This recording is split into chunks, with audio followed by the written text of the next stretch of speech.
अस्सलाम वालेकुम। आज 22 तारीख है और जुमे का दिन है। रात के 10 बज गए। ये टोटल 7 जानवर हैं। 7 जानवर साकिब भाई के पास ना सियालकोट में जा रहे हैं। तो एक ही बंदा आके ले जाएगा, साकिब उधर ना आएगा। ये ना एक पट है और 6 बकरे हैं। ये सातों के सातों जानवर सियालकोट में जा रहे हैं। सियालकोट ले चलो बकरे हैं माशाल्लाह, बहुत ज़बरदस्त जानवर हैं।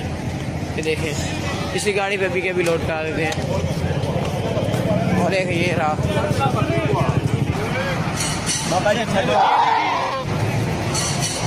एक आदो दे दियो, 2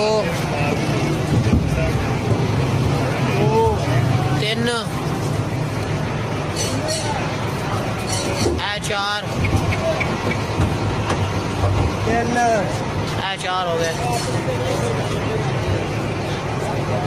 और ये 5 4 हो गए,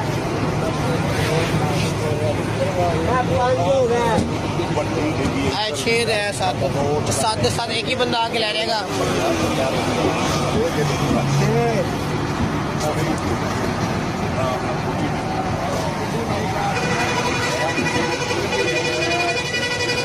बंद कर दे उठेगी।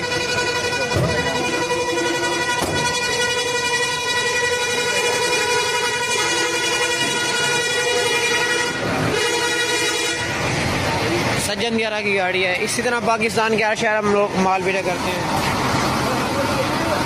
90 गाड़ी है। आगे देख लें सियालकोट। सज्जन 11 की गाड़ी है। इसी गाड़ी पे ना ये जानवर जा रहे हैं, सातों के सातों जानवर सियालकोट में।